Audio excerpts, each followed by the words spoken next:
Boa tarde. Iremos iniciar escutando a Ave Maria e logo após a leitura e o comentário do Evangelho segundo o Espiritismo com a participação de Dona Gislaine Protásio.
Olá, irmãs e irmãos, companheiros de ideal espírita, companheiros de interesse na senda do bem.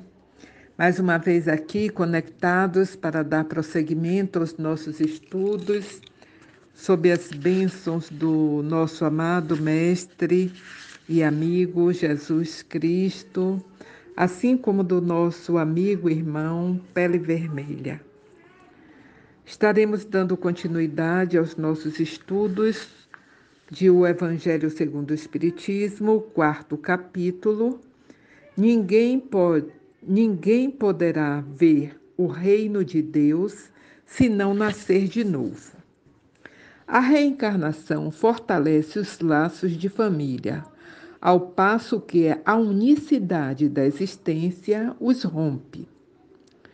Os laços de família não sofrem destruição alguma com a reencarnação, como pensam certas pessoas.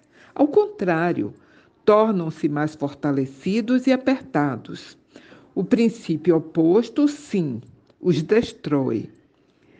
No espaço, os espíritos formam grupos ou famílias entrelaçados pela afeição, pela simpatia e pela semelhança das inclinações. Ditosos por se encontrarem juntos, esses espíritos se buscam uns aos outros. A encarnação apenas momentaneamente os separa, porquanto, ao regressarem à erraticidade, novamente se reúnem como amigos que voltam de uma viagem. Muitas vezes, até uns seguem e outros na encarnação, vindo aqui reunir-se numa mesma família ou no mesmo círculo, a fim de trabalharem juntos pelo mútuo adiantamento. Se uns encarnam e outros não, nem por isso deixam de estar unidos pelo pensamento. Os que se conservam livres velam pelos que se acham em cativeiro. Os mais adiantados se esforçam por fazer que os retardatários progridam. Após cada existência, todos têm avançado um passo na senda do aperfeiçoamento. Cada vez menos presos à matéria, mais viva se lhes torna a afeição recíproca, pela razão mesma de que, mais depurada, não tem a perturbá-la o egoísmo, nem as sombras das paixões. Podem, portanto, percorrer, assim, ilimitado número de existências corpóreas, sem que nenhum golpe receba a mútua estima que os liga. Está bem visto que aqui se trata de afeição real, de alma a alma, única que sobrevive à destruição do corpo, porquanto os seres que neste mundo se unem apenas pelos sentidos, nenhum motivo têm para se preocuparem no mundo dos espíritos. Duráveis somente o são as afeições espirituais. As de natureza carnal se extinguem com a causa que lhes deu origem. Ora, semelhante causa não subsiste no mundo dos espíritos, enquanto as almas existem sempre. No que concerne às pessoas que se unem exclusivamente por motivo de interesse, essas nada realmente são umas para as outras. A morte as espera na terra e no céu. Desculpem, a morte as separa na terra e no céu. A união e a afeição que existem entre pessoas parentes são um índice da simpatia anterior que as aproximou. Daí vem que, falando-se de alguém cujo caráter, gostos e pendores nenhuma semelhança apresentam com os dos seus parentes mais próximos, se costuma dizer que ela não é da família. Dizendo-se isso, enuncia-se uma verdade mais profunda do que se supõe. Deus permite que nas famílias ocorram essas encarnações de espíritos antipáticos ou estranhos, com o duplo objetivo de servir de prova para uns e para outros. meio de progresso. Assim, os maus se melhoram pouco a pouco ao contato dos bons e por efeito dos cuidados que lhes dispensam. O caráter deles se abranda, seus costumes se apuram, as antipatias se esvaem. É desse modo que se opera a fusão das diferentes categorias de espíritos, como se da terra com as raças e os povos. O temor de que a parentela aumenta indefinidamente em consequência da reencarnação é fundo egoístico, prova naquele que o sente falta de amor bastante amplo para abranger grande número de pessoas. Um pai que tem muitos filhos ama-os menos do que amaria a um deles se fosse único? Mas tranquilizem-se os egoístas. Não há fundamento para semelhante temor. Do fato de um homem ter tido 10 encarnações, não se segue que vai encontrar no mundo dos espíritos 10 pais, 10 mães, 10 mulheres e um número proporcional de filhos e de parentes novos. Lá encontrará sempre os que foram objeto de sua afeição, os quais se lhe terão ligado na terra a títulos diversos e talvez sob o mesmo título. Vejamos agora as consequências da doutrina anti-reencarnacionista. Ela necessariamente anula a preexistência da alma, sendo estas criadas ao mesmo tempo que os corpos.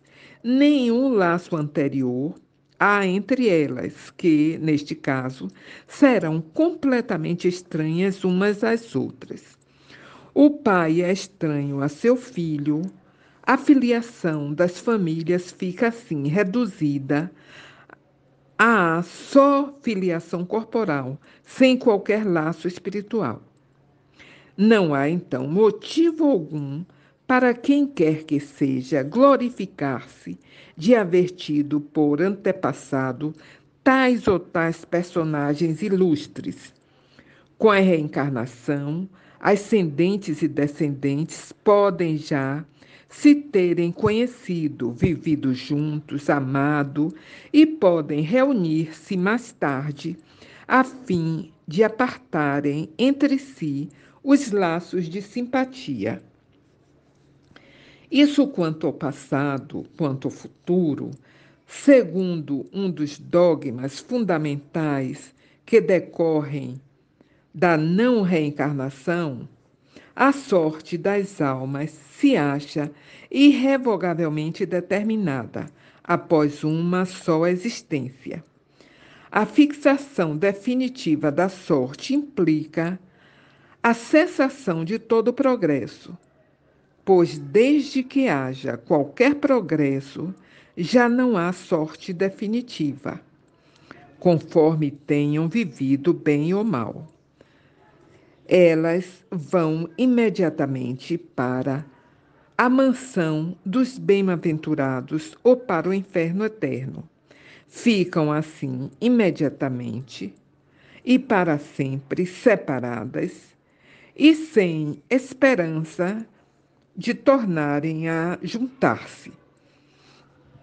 De forma que pais, mães e filhos, maridos e mulheres, irmãos, irmãs e amigas e amigos jamais podem estar certos de se ver novamente. É a ruptura absoluta dos laços de família. Com a reencarnação, o progresso a que dá lugar, todos os que se amaram tornam a encontrar-se na terra e no espaço, e juntos gravitam para Deus. Se alguns fraquejam no caminho, Esses retardam o seu adiantamento e a sua felicidade, mas não há para eles perda de toda a esperança. Ajudados, encorajados e amparados pelos que os amam, um dia sairão do lodaçal em que se encontram. Com a reencarnação, finalmente, a perpétua solidariedade entre os encarnados e os desencarnados, e daí estreitamento dos laços de afeição. Em resumo, 4 alternativas se apresentam ao homem para o seu futuro de além-túmulo. Primeiro, o nada, de acordo com a doutrina materialista. Segundo, a absorção no todo universal, de acordo com a doutrina panteísta. Terceiro, a individualidade, com a fixação definitiva da sorte, segundo a doutrina da Igreja. Quarto, a individualidade com progresso indefinida, conforme a doutrina espírita. Segundo as duas primeiras, os laços de família se rompem por ocasião da morte e nenhuma esperança resta às almas de se encontrarem futuramente. Com a terceira, há para elas a possibilidade de se tornarem a ver, desde que sigam para a mesma região, que tanto pode ser o inferno como o paraíso. Com a pluralidade das existências, inseparável da progressão gradativa, há certeza na continuidade das relações entre os que se amaram. E é isso o que constitui a verdadeira família. Irmãos queridos, nós vimos que a reencarnação é uma lei.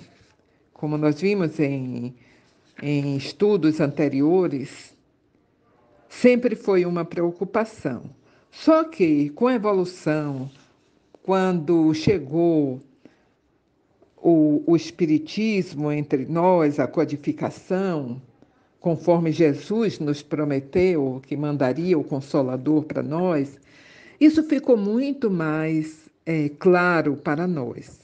E algo que também é os fundamentos dos pilares da doutrina espírita, que nos ajuda a entender esse sentido, é essa intercomunicabilidade entre os espíritos. Então, nós estamos sempre nos solidarizando.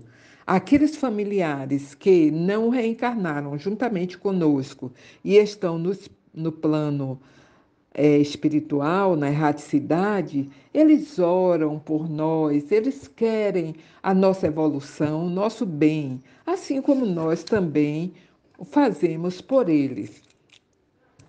Na doutrina da reencarnação, de acordo com a doutrina espírita, com o progresso indefinido, então nós estaremos sempre ligados àqueles que amamos, sempre vamos nos reencontrar, não necessariamente como pais e mães, mas às vezes na condição de filho, na condição de amigo, na condição de irmãos, para que assim nós continuemos, tenhamos a oportunidade de ir resgatando os nossos equívocos, nos liberando do egoísmo, da materialidade e vamos crescendo sempre em direção à divindade maior, em direção a Deus. Uma boa semana para todos, tenhamos ótimas reflexões com estas lições preciosas. Gislaine Protásio, para a Comunidade Espírita Pele Vermelha.